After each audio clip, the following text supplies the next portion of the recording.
Okay, so the plan for today, as you guys can see, we're going to talk about transportation. Our main goal is to try to describe, discuss, and understand how things move in and out of cells. Okay? Things need to move in and out of cells. That is a must-have. We can't have cells in which they just sit there doing nothing. Otherwise, first of all, they're not alive. They're not using energy like that. Then we're just back to talking about chemistry, which is just matter. We need things to move in and out of cells. Okay?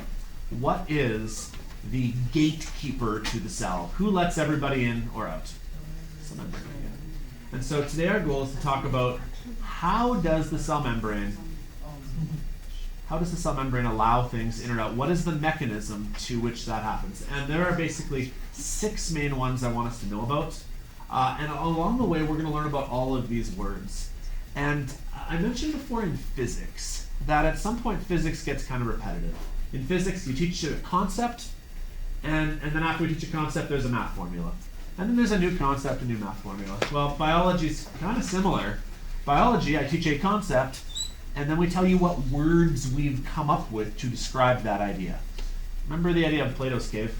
And how, in that thought experiment, there's the prisoners underground who are just randomly assigning words to things they see? That's kind of what biology is. We're going to talk about what makes something osmosis, and maybe you know that word already. Like, there's the concept of osmosis, and then there's just knowing the vocabulary for it. Vocab is a huge part of biology. If you like memorizing stuff, biology is for you. If you like just learning about, just here's another thing, and here's another fact, and here's another name, that's kind of a large part of what bio is. Here's another picture. Label these parts of the heart. Label these parts of the excretory system. Understand the process, the 7-step process through which mitosis occurs. If you like that sort of stuff, that's biology. And so at the end of the day, here are all of the vocabulary words we're going to discuss. So I'm going to apologize in advance. It's going to be an hour of basically me telling you what all these words mean. Okay? We're going to discuss, though, a lot of analogies to everyday life scenarios that I use myself to try to picture all of these concepts. So anyways, that's what we're up to for the day. Here we go. But first, we're going to need you guys to know something called Brownian motion. And before I get to the concept and the name, go ahead.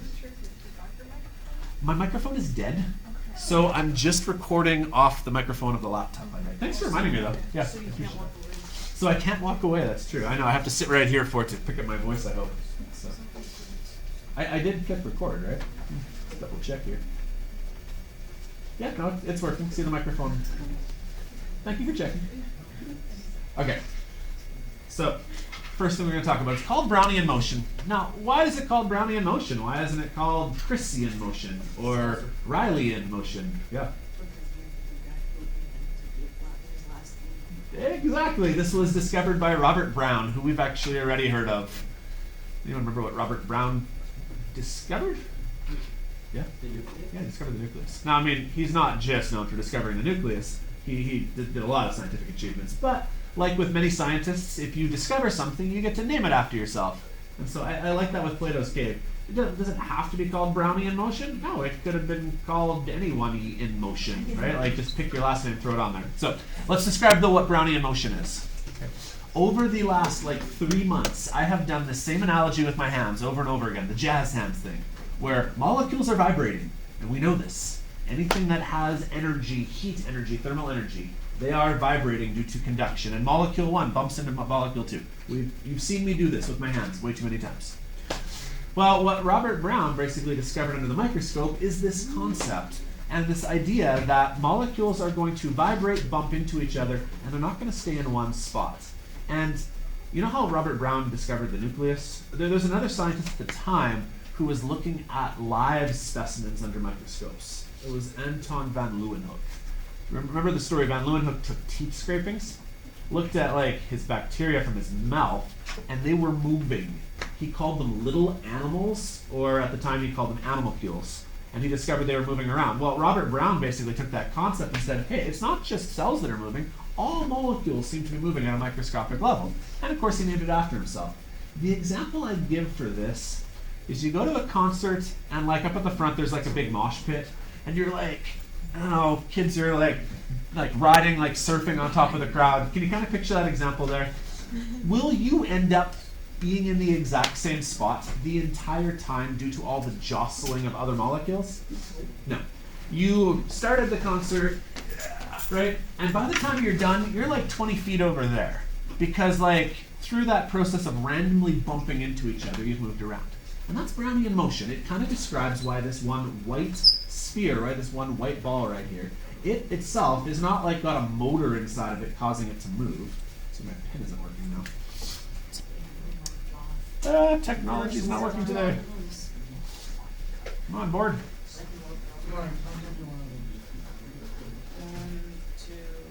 There we go. Okay. So one of the things you can see about this white sphere right here is that it's not staying in one spot, it's jostling around. We call that Brownian motion. Another example I'll give you. I once had the opportunity to go to a New England Patriots game, home playoff game. Versus who? It was versus Baltimore, for what it's worth. And Patriots won, by the way, in case you care. Okay. Anyways, the analogy, though, is that there were 70,000 people inside the stadium that day. And I had a ticket for a seat. But it being a home playoff game, we were like standing up and yelling and screaming, hitting our chairs, trying to be loud the whole time. I think I sat down like maybe twice the whole game, and most people did. It was like standing room only kind of game. By the time we were done the game, I was nowhere where my seat was anymore. Right? Like I was still in the same row, but like my seat was like further over there because we were so crammed into the stadium. I'm sure that like people who had tickets, like we were in the lower bowl, people must have come down from the upper bowl. And does that kind of make sense though, this analogy of like no one actually was sitting in their seats? And by the time we were done yelling and screaming and trying to cheer on Brady and the Patriots, I was no longer in my seat. I had moved. And I had moved not necessarily because I intended to, but because like random people jostling me around caused me to slowly but surely migrate other places, right? Well, that's basically the concept behind Brownian motion. Now, why do we care? Well, it's very closely then related to something, a physics principle, in fact, called a concentration gradient. A concentration gradient is basically where then you have many molecules.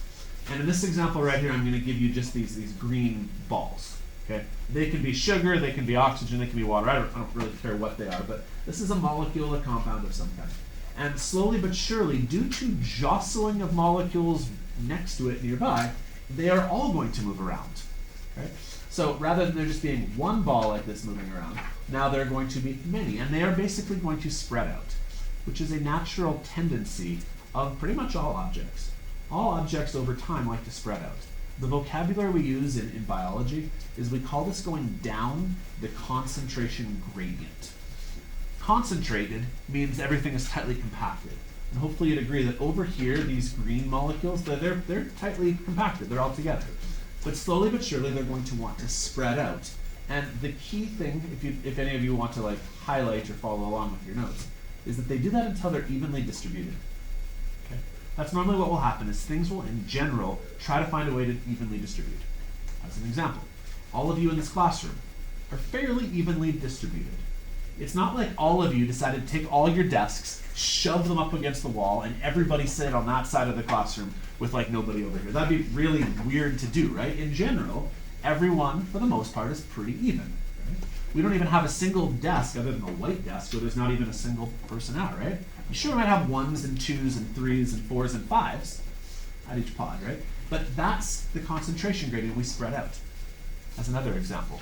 Right now in our school, plus let's just say CCH next door, there are a lot of students highly concentrated, all on this one block of Lethbridge. What's going to happen at 2:55? Are we all just going to continue to stay here? We're all going to spread out, right? And so some of us are going to go that way, some are going to go that way, most of us will probably go that way. But in general, we just naturally spread out. You're going to go up? Yeah, cool. Going up is also valid. Yeah. Yeah. So I think most people probably understand this concept. It's called equilibrium. Ideally, what all systems like to achieve equilibrium, in which things are in a nice state of balance, they're evenly spread out, right? How do they get evenly spread out? Well, if your molecule is like this, it's due to Brownian motion. The fact that like slowly over time, you're just going to be jostled around. And in general, you're going to be jostled around until you get a nice even distribution, like say this. One of the best examples of this is if you were to put like dye into water. When you first put all of the dye into water, or anybody ever use those Mio squirt bottles for like flavor their water? You know what I'm talking about there? Ooh, wow, hardcore, man. Anyways, as you squirt the Mio squirts into the water, if you don't stir it up, eventually it will find its way to spread out, right? Well, equilibrium looks like this, where all of the dye particles are basically evenly spread out. Now, one thing I need to point out, though, is that are those particles just sitting there doing nothing? No, they're actually still moving. Brownian motion still happens, but when you have millions upon billions of particles, this particle right here might move, but this one right here will take its place. But this one will move to that place, and this one will move to that place. And so the overall distribution will always be fairly equal, but will any one molecule be staying in the same spot? No. Brownian motion will cause them to move. Just like with my mosh pit example. If I started right here in the mosh pit, and then at the end of the concert, I end up being on, a few feet over there, it just, other people have taken my spots. Everything else has moved around. We call this dynamic equilibrium. Dynamic equilibrium is where it's all spread out, but in general, things are still moving. You guys right now are undergoing what's known as static equilibrium. You're all relatively evenly spaced out, okay? No one is like getting up in someone else's bubble way too close. That's a little awkward, right? We all sit in our own desks. Like no one decided to sit on somebody else's lap. That's just not social convention, right? But you guys are what we call static. Stay with me. You guys are what we call static equilibrium, where you're spread out, but you're not actually moving anymore. Brownian motion dictates that things are actually moving. Okay, one more analogy for this. Elevators are another good one. When one person goes into an elevator, they usually stand in the middle. When there's two people, they kind of, stand next to each other. When there's four people in an elevator, you usually make, like a nice square. You don't all huddle in the corner, right? Like, people usually understand social convention. My 5-year-old understands, stay out of my personal space, my bubble, right? And I think that's more or less a good example of this equilibrium right here. So if you all get the concept here, the concept is basically this picture. The picture is things like to spread out. I think most kids intuitively get that. The words that we associate with that are concentration gradient, and that would be the noun. The concentration gradient is the thing that we're describing, is the particle spreading out.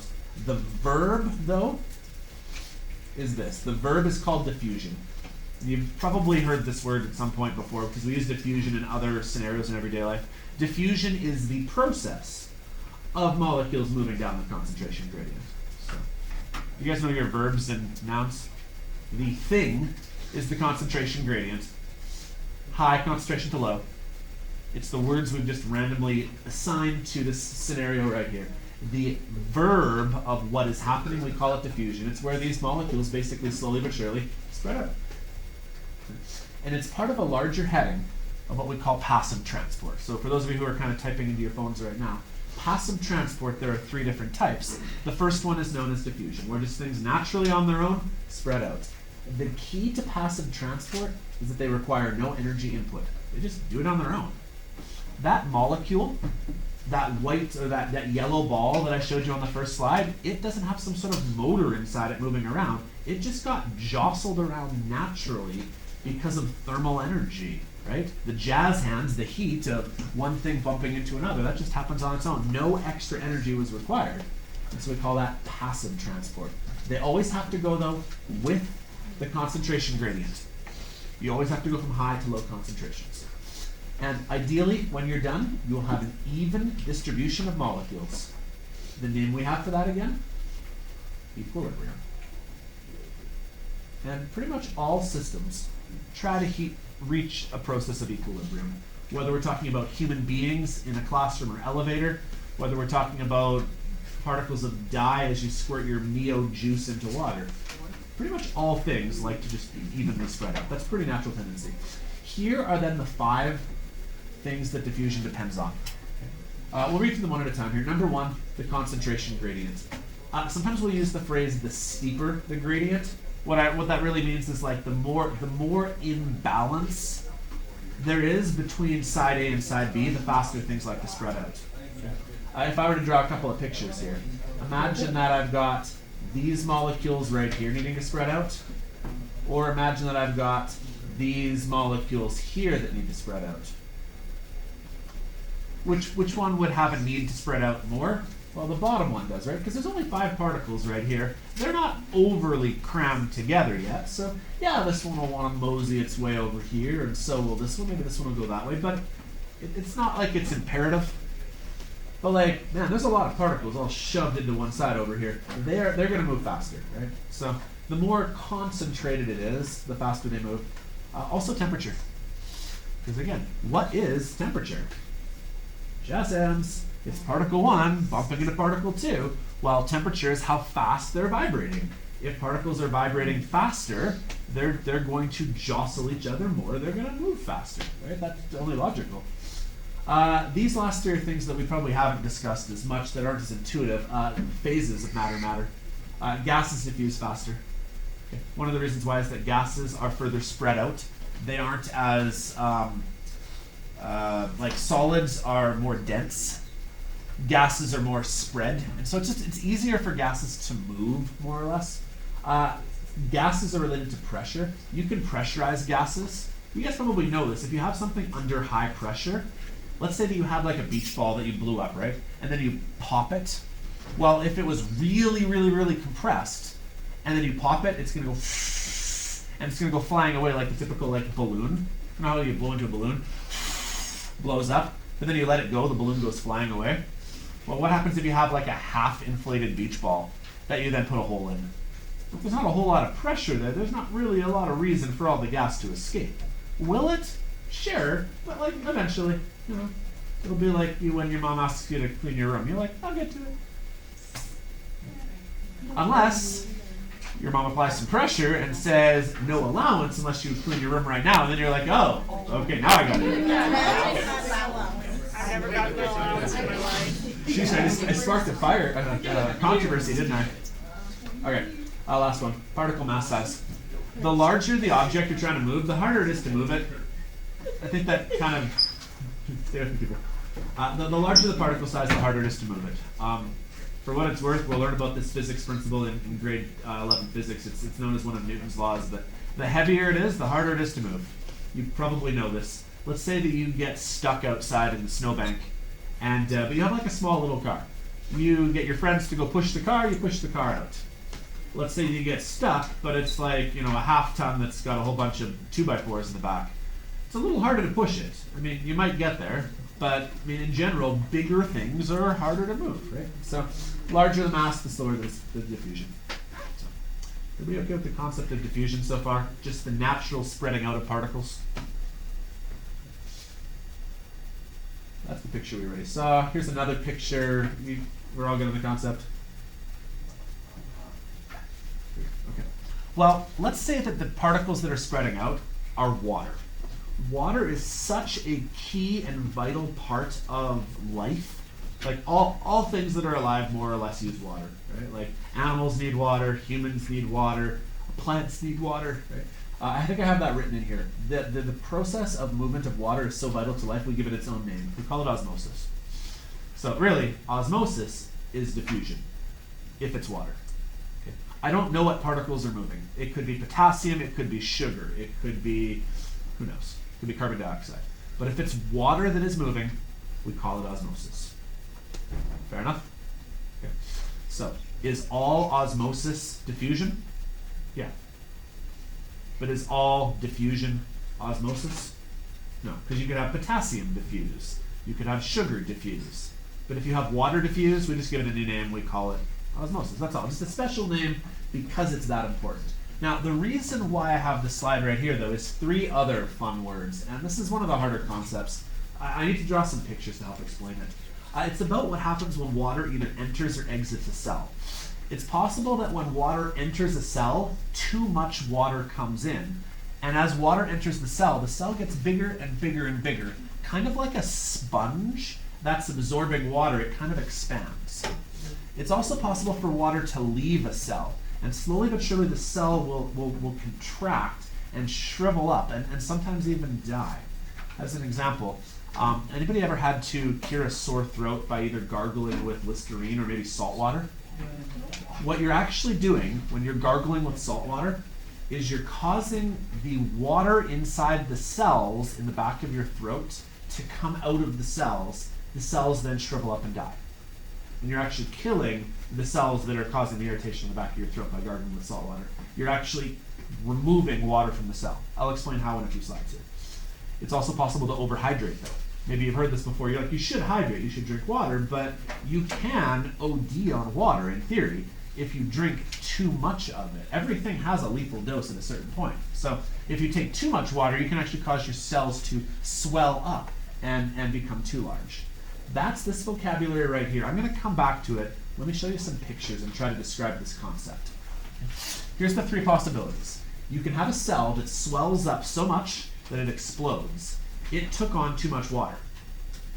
This is a nice healthy cell. This is a cell that water is going into the cell and out of the cell at a nice normal rate of osmosis. And here's a cell in which water is leaving the cell for some reason. And in doing so, water leaving the cell is causing the cell to shrivel up and basically to die. So then the question is, okay, here's the three processes. One, how is it doing it?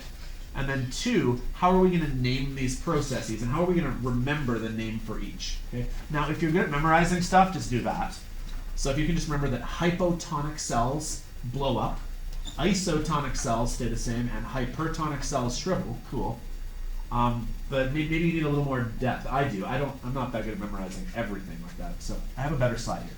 I'll come back to this one. Here's how a hypertonic cell works. If you're in a hypertonic solution, hyper means more. So the reason why this vocabulary was chosen is that hypo means more. And in terms of more, we're usually talking more solute. As an example, we're talking something like salts. Okay? Imagine that there is a lot of salt. All of these little yellow molecules right here are NaCl. So this is you gargling with salt water. What ends up happening is outside of the cell is salt water. So there's a lot of salt out there. And inside of your cell, I mean, there might be some salt, but there's not really a whole lot. Here's what happens. Water will naturally diffuse through the process of osmosis to try to dilute all of the salt outside of the cell. It sounds kind of ridiculous, but like, the cell has water inside of it. The cell looks outside and says, wow, there's a lot of salt out there. Too much salt. Why don't I send some water out there to try to like water it down a little bit? You ever had like someone make juice and like they're giving you like, you know, basically sugar in a cup? Yeah. And you're like, ooh, we better water that down a little bit. That's kind of what the cell does in this situation, is it looks outside, sees all of this salt out there, and says, we better water it down out there. And so it sends the water out of the cell to try to dilute the cell. But what ends up happening is once the water dilutes out, the cell membrane shrinks. And now can you see how here we had a disparity between outside to inside? Now outside and inside are equal to each other. However, what happened to the cell? It shriveled up. That's what happens when you gargle with salt water. You are trying to shrivel up cells in the back of your throat that you need to basically kill. And in doing so, the gargling with salt water causes them to shrivel up and die. Because the water inside, the fluid inside of those cells, leaves the cell, tries to go to the outside to make up for the salt water solution. Eventually you spit it back out again, but you've killed the cells. Sound good? Here's the opposite. I'll go to the next one here. A hypotonic solution. Hypo is one of the prefixes normally associated with the word less. If you have a hypo of something, it's like it's beneath, it's under, it's lower. So hypotonic solutions don't have a lot of particles in them. Okay? This is fresh water, basically. That's one of the best ways of describing it. This is fresh water, and this is salt water. Now, the principle will work if it's not salt and water, but as a good analogy, if you put something in a freshwater solution, there are going to be more particles inside of the cell than there will be outside of the cell. Okay? Because there's no salt in fresh water, right? So what ends up happening is the opposite occurs. The water rushes inside to the cell. And this is basically when you overhydrate. If you're in freshwater solution, water rushes into your cell, you now see how the cell is expanded. And now we have equilibrium. All of these particles here and here are now at equilibrium. There's equal to inside to outside, but your cell has gotten so big, it may actually burst, if possible. The most ideal cell is in what's known as an isotonic solution, where it's kind of equal in and out. And through the process of Brownian motion, particles will go in, but they'll come back out at a nice even rate, and the cell will be nice and healthy. Things go in, things go out, and there's not too much leaving, because if too much leaves, it shrivels up. There's not too much entering, because then it blows up. You've got that nice equal amount. I recently had to do a sinus flush from my nose. I don't know if any of you ever had to experience using a neti pot before. Yeah, a neti pot before? Or do like the spray up your nose to kind of clear congestion? The reason I mention it is that I was given some salts to dissolve in water, and I was told to dissolve 1 packet of salt if I wanted an isotonic solution, and I was told to dissolve 2 packets of salt if I wanted a hypertonic solution. And basically it affected how many salts were in the water that I sprayed into my nose to clear my sinuses. Right? So going back then to my definition, the words we've associated then are hyper, hypo, iso. I feel like I want to say hi ho, it's off to work we go. Hyper, hypo, iso. Okay. You just need some sort of way of memorizing which one is which. So basically, if you can just memorize that hypertonic solutions have high solute concentrations, hypo solutions have low solute concentrations. You just need to know that hypo solutions, these will expand. Hyper, these will shrink. I think the best way you're going to notice this is when we do a lab. Okay. It takes like a day and a half for this to work, but one of the best demonstrations I have is I'm going to take gummy bears, and I'm going to put one into a saltwater solution, one into a freshwater solution. The gummy bear that goes into the freshwater solution will fill up with water, and the gummy bear itself will basically get bigger and bigger and bigger. And it'll be kind of cool. We'll keep one gummy bear off to the side. The freshwater gummy bear will be like 3 times bigger. I'm also going to take a gummy bear and put it in saltwater solution, and it will actually shrivel up. And you'll actually be able to see a difference between the controlled gummy bear, the freshwater one, and the saltwater one. I'm going to do that probably sometime tonight or tomorrow, and then we'll look at them on Thursday for our lab. So. Okay, hopefully I described that one well enough. It's kind of it's an interesting concept. I find the hardest part is just memorizing what the vocabulary is. I get the concept. Bigger, smaller, the same. You just need to know which words go where. So. Oh yeah, this one here. Cool. Yeah. While you're writing stuff down, does anyone have any questions so far? Like I said, sorry, this is kind of a long lesson. It's pretty typical. For what it's worth, for those of you guys who are going off into biology next semester, you're probably going to be experiencing lots of this, where it's a lot of a teacher just lecturing to you about stuff, lots of vocabulary, lots of words. It's kind of the life you sign up for. If any of you, I know you're in grade 10, but if you have post-secondary aspirations, say you go to the University of Lethbridge, every class at the U of L is usually 50 minutes straight of lecture, or 75 minutes straight of lecture. So that's kind of what higher learning becomes at a certain point, is just an hour of someone talking. So I'm sorry, I try to do this as least as possible, but it is sometimes what it is. Okay, let's move on. The third thing I want to talk about here is what happens if particles want to go in or out of the cell, but what if they can't? And you might say, well, why can't they? Well, what's the barrier to a cell? What lets things in or out in the first place? Well, it was that cell membrane. And the cell membrane looks like this right here. Here's the cell membrane. And it's that phospholipid bilayer. Okay? On the outside are phosphates. On the inside are lipids. But it's a double layer. So on the other layer there's lipids, and on the other side there's phosphates. The lipids that are on the inside, that's this bit right here. These are lipids.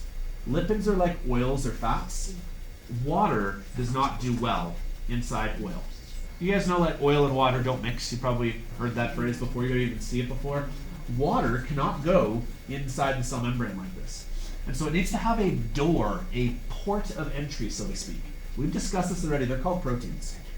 And so there are like gaps and holes inside of the cell membrane that allow things to go through. It's actually possible for some molecules just to go right through, as long as they're not water-based. Because water can never be found on the inside of the cell membrane. It's just not possible. The inside of the cell membrane is lipids. Lipids hate water. They're hydrophobic. But there are some particles that can actually go right through. I've actually got a picture of that right here. Okay?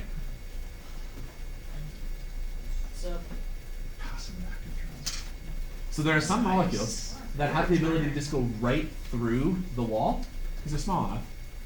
But there are other particles that require a door or a gate of some kind. I was just looking for a guy in like a red, wearing a lot of red, and fat, white fluff on his hat. Santa Claus? Lot of Yeah. carrot. Mike. Oh. Have you seen him? No. Okay, You're not supposed to show up for another week? No, we heard he was in the building, and he's not allowed to be in the building, so. For another week. I know, Yeah. so if you see him, give us a call. Okay, got it. I'll- Okay, anyways, does this make sense how diffusion, certain molecules could just go right through? But for some molecules, especially water-based ones, they require some sort of protein to go through. And there's two types of proteins. I'll go back a slide here. One of the types of proteins is known as a channel protein. The other one's known as a carrier. Here's my analogies. I have a 2-year-old. You guys ever seen the toy where it's like it's a bucket? On the top of the bucket is a lid, and there's like a circle, a triangle, a star, a square, and you have blocks. And the 2-year-old's or the 1-year-old's supposed to figure out which one fits. That's basically a channel protein. Is that, yeah, you try to put the triangle through the other one just to see if you can, right? Well, channel proteins, basically, we call it a lock and key analogy. Only certain ones fit. If you have the right shape, you can fit through the protein, you can go through. Especially if you are hydrophobic. If you don't like these lipids right here, you can go through this gate. There's another possibility. The other possibility is known as a carrier protein. And what happens here is, I like to think of the doors that they have at big department stores, where you have to go through the first double doors that open up. Then you go to like the first inside ring of the store where all the shopping carts are, and then there's another set of double doors. You guys think of like going to Safeway, Walmart? Right? It's almost like you have to go inside the first set of doors, you lock it off on the back side, and then you can release it inside the cell. It's like a space shuttle kind of concept where first you have to like open it up from inside the spaceship, get inside the pod, close it off, and then the space pod can release. Okay, those are known as carrier proteins. The analogy I like to give is going across a border. Okay. These are basically like immigration ports. They're ports of entry. This is like Sweetgrass. This is like Kingsgate. What are the other places you can cross in the borders? What's that? Coots? Yeah. Is that right? Yeah. These are basically ports of entry. But it's possible for certain things to go across the border without actually going through like the border crossing, right? Like a bird, for example, can fly across the border and there's no security guard stopping it, right? In theory, you could probably walk across a farmer's field somewhere in the middle of Montana and probably get across the border. You're not doing it illegally, but you probably could, right? Now, there is one more type of transport, though. It's known as active transport. I'll skip to the pictures here. Active transport also involves these proteins, but the proteins basically force things into or out of the cell against their will. Okay? Remember that concentration gradient where things just naturally on their own flow from high to low concentrations? It's possible for this scenario to occur where there's a lot of molecules inside a cell. Let's say that these are water molecules. And this protein right here forces more water inside. As an example, this could be a plant that recognizes that it's getting cold outside, recognizes that there might not be any water for the next little while, and is trying to absorb as much water as it possibly can for storage, like a cacti. You guys know that cacti, inside of them, like there's water stored inside, right? This is like the hibernation process that bears undergo, where like you just keep gorging, keep forcing more and more and more inside. This process is not natural. There are like 10 particles on this side and 2 over here. Naturally, things would want to go that way. But through what's known as active transport, you can force more and more particles into the cell, but it requires energy. And energy is this 3-letter acronym right here, ATP. It's called adenosine triphosphate. Adenosine, I hope I spelled that right. Triphosphate. And it's the energy that comes from mitochondria. That's why mitochondria are so important. Because we always talk about them being the powerhouse of the cell. Well, what are they trying to power? Well, sometimes they're trying to force more stuff in. The analogy I would give is right now, you guys in this classroom, we're pretty concentrated in here. Which way would you guys naturally like to go from this classroom? I'd love to go for lunch, wouldn't you guys? Well, this would be like me going out to the hallway and saying, hey, you kids, and I actively go take 3 kids and say, get inside the classroom. Right? Like a couple of kids are skipping and I say, get inside here. That's what active transport is. It can happen. It requires a protein, and it requires that protein having energy and basically saying, hey, you, get in here. Here's a summary slide about the halfway point of my lesson here. Here are the 4 different ways that things can go inside of a cell, and the vocabulary we've randomly assigned to it. Most of the time the vocabulary makes sense, but again, they're just words. Yeah, go ahead. So passive transport is anything that just happens naturally without energy. See how there's lots on the outside and like few on the inside? Passive transport can go through the membrane without any energy requirements. You can sometimes go right through the membrane itself, that's diffusion. If it's facilitated diffusion, you have to go through a port of entry, usually because the molecule cannot exist inside this lipid part of the membrane. If it's not fat soluble, it can't go through the membrane itself. Active transport, you see how there's 2 diamonds right here, and there's 1, 2, 3, 4, 5 on this side right here? Normally 2 would not try to go towards 5. That would be like me kind of getting into your personal bubble, right? Like that doesn't happen that way. Usually we spread out, right? So this can happen, but it requires energy, and this protein right here is basically stealing this particle and saying, get inside. So what's the difference between active and passive? Energy. And the fact that active goes against the normal flow that things would actually normally do. So I need to breathe for a second here. It doesn't let me talk today. Any questions so far?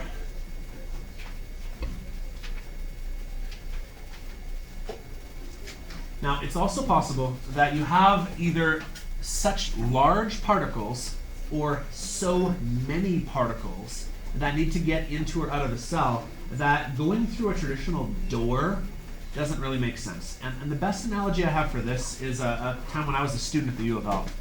When I was at the U of L, I lived in a fairly small, like, duplex condo kind of thing.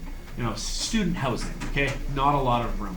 I lived on the upstairs floor, and the staircase was so narrow, you could hardly move anything upstairs, including my bed.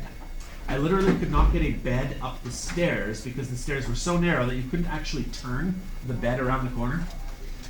This reference used to be outdated, but it's coming back again because of Friends being on Netflix. If I were to say pivot, does anybody know the episode I'm talking about? Yeah. There we go. Okay, so imagine that to the extreme where it's like I physically cannot get my couch or my bed up the stairs.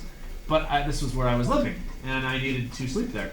So what we did is we took the upstairs window out of the 2nd floor, we used ropes, and we literally hauled my bed up and through the window in order to get it into my upstairs bedroom. That's how we got the bed upstairs.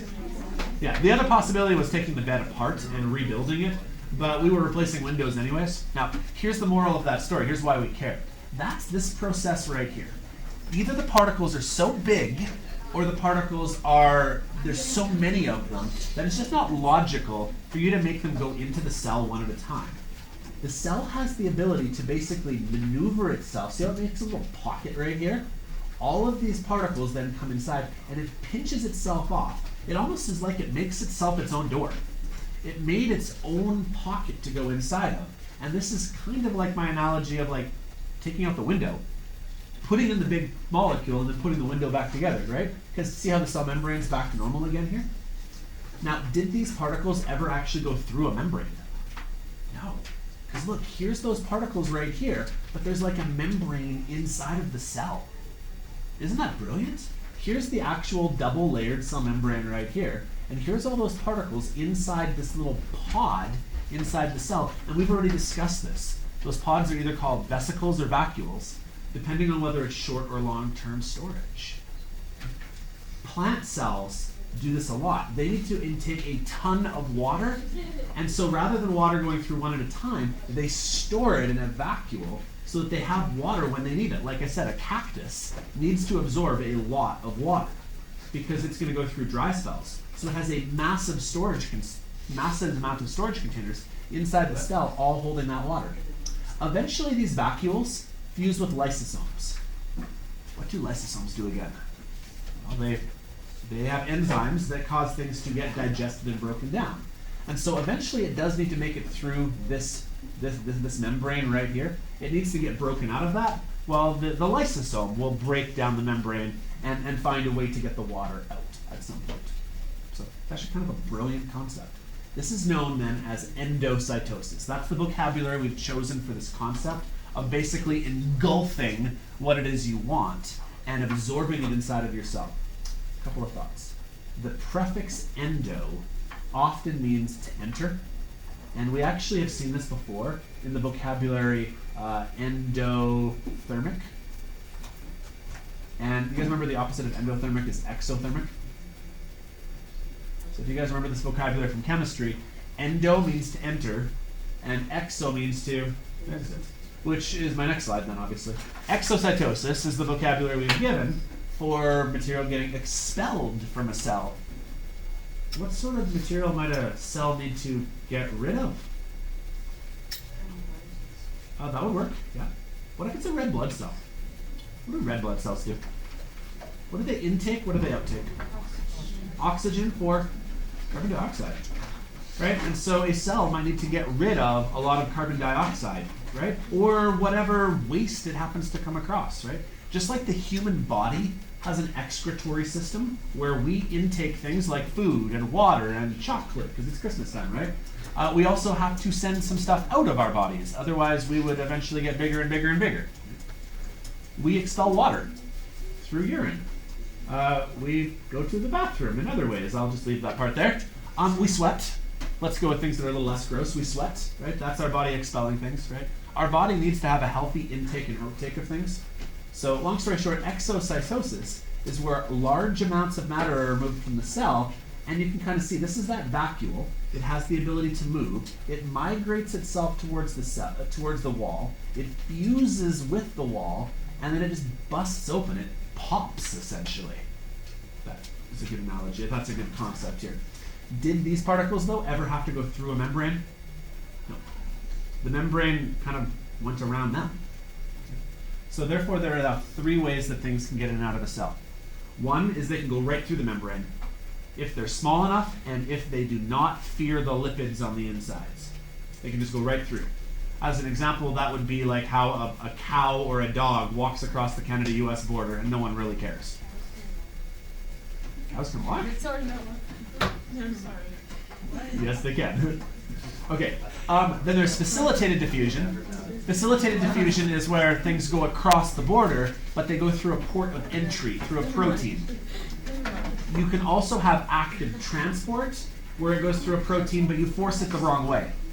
And then finally, this would be as though, like, at a certain point, the United States decided, you know what, rather than me physically go into the United States, why don't we just change the border? Why don't we just make the border go up to Lethbridge and back down again? That'd be really awkward, but then I'm now part of the US if the border itself changes. Okay, the analogy breaks down there, I think, right? Because that's not how things really work. But in this picture right here, the border decided to move and then decided to encircle me instead. So it'd be like if all of a sudden Southern Alberta got sold to the US. Now I'm in the States. I didn't actually have to cross the border. The border just moved around me. Kind of dumb analogy, but maybe it works. Okay, we got more vocabulary. Sorry, I'm still not done yet. We have more terms we use. They both end in cytosis. They're known as phagocytosis and pinocytosis. And they basically are words we use to describe when a cell intakes food or water. Okay? If a cell is eating something that you would consider food, we call it phagocytosis. And pinocytosis is where it intakes a fluid. It could be water. It could be anything that it drinks. I believe that pino, the prefix right here, is for the word drinks. If it basically intakes a fluid of some type, it's pinocytosis. And then, like I said, phagocytosis is some sort of food. Okay, we're almost done. I'm on to my last topic. I've now covered, I believe, on the first slide. I'll even go back there. I have enough time to go back to the first slide real quick. On the first slide, we talked about a ton of vocabulary we're going to discuss today, right here. So hopefully I've done this now. Hopefully you now are familiar with Brownian motion, concentration gradients, passive transport, which includes diffusion, osmosis, and facilitated diffusion. You know about the three types of cells, hyper, hypo, iso, hi-ho, hi-ho, hi-ho. active transport, endo, exo, phago, and pinocytosis, and you know about the proteins. Lots of just names of stuff. Okay. We have one last concept we want to talk about. So no more words, but I want to talk about a physics biology principle about cells. Cells must be small. Why? Why are our cells so small that they're microscopic? Why can't cells be bigger? Why are we made of all sorts of little bitty little cells? You know what?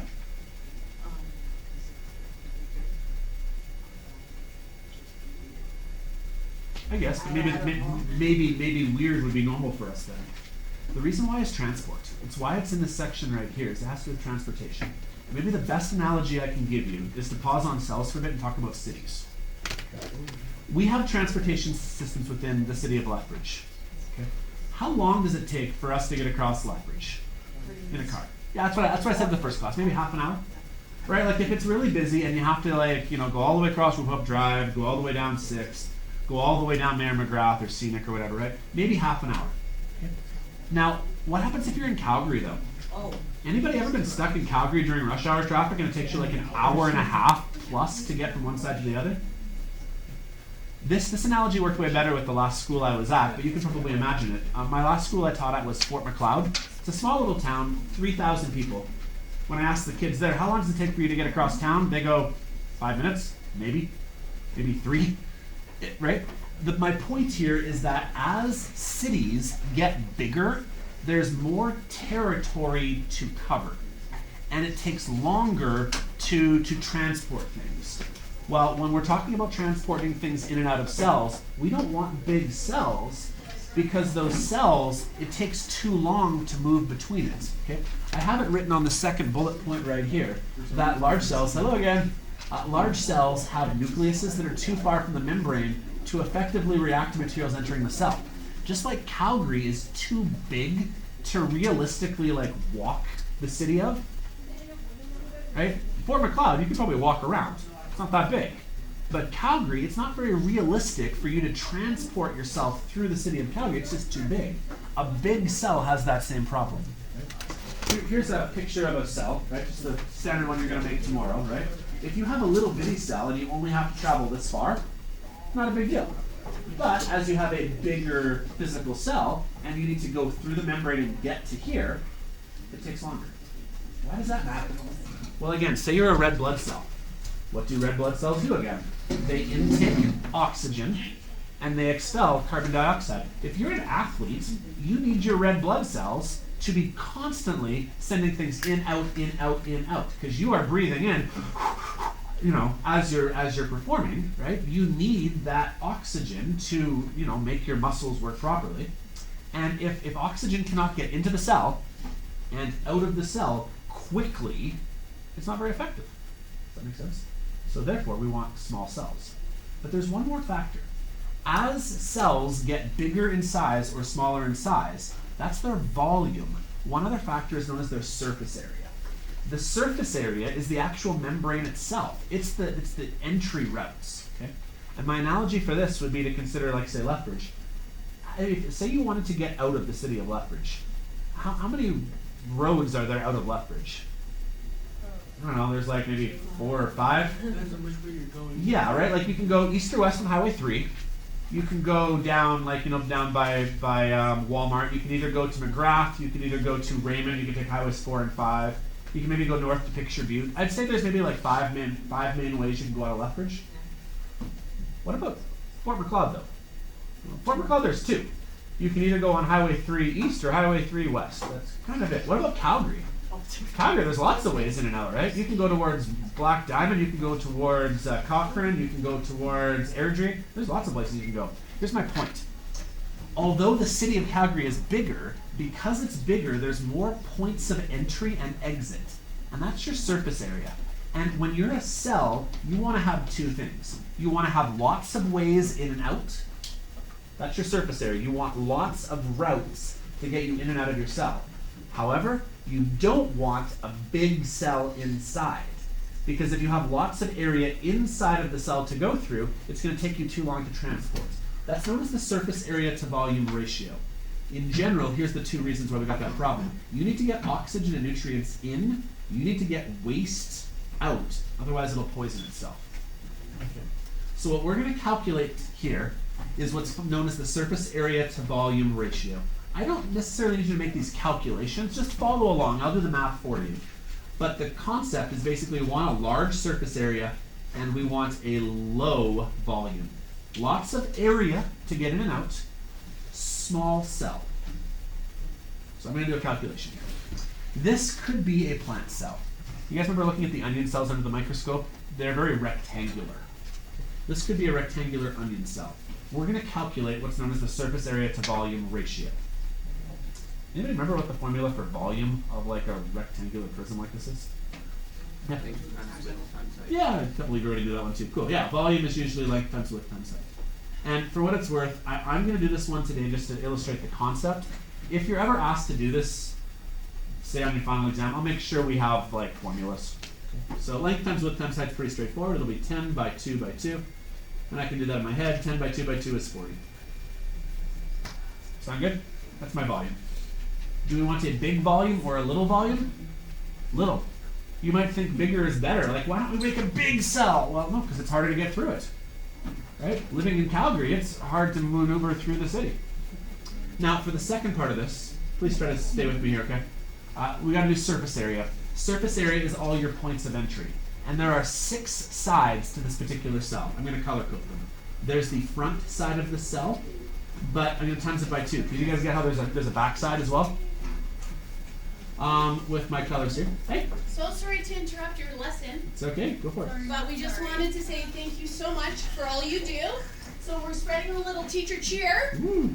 with coffee or hot chocolate, or you can be bold and go for a coffee and hot chocolate.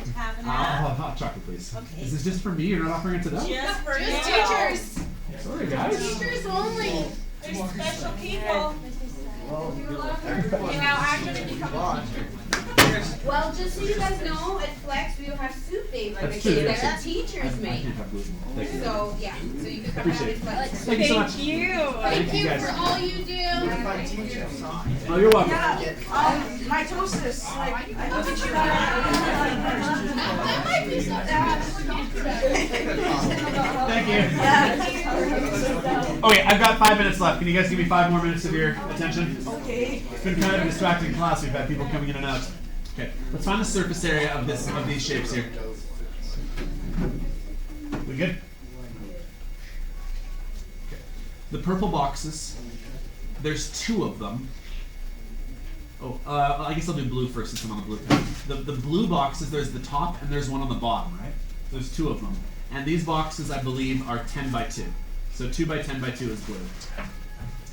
In terms of red, there's 2 red boxes. There's one here, there's one that's like over here. And they are 2 by 2. And then finally for the purple boxes is the front and back of this thing here. There's 2 of them and they are 10 by 2.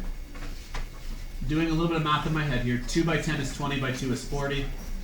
2 by 2 is 4 by 2 is 8, and that's another 40. Long story short, my surface area is 88. What does this mean? To be honest, nothing yet. You have to bear with me, I have to get to my point. So that's why I'm asking you to stay with me for 5 more minutes. I gotta get to my point here. We're gonna find what's known as the surface area to volume ratio. I'm gonna take 88, I'm gonna divide by 40. And where's that calculator?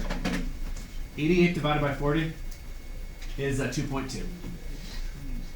On its own, this means nothing. Because I have to do this one more time. I have to compare 2 cells. But in general, we want a high surface area to volume ratio. It means that there is lots of ways to get into the cell, and the cell is not too massive that you can't move once you're in it. So I've now shown you how, in theory, you would find the ratio for a rectangular cell.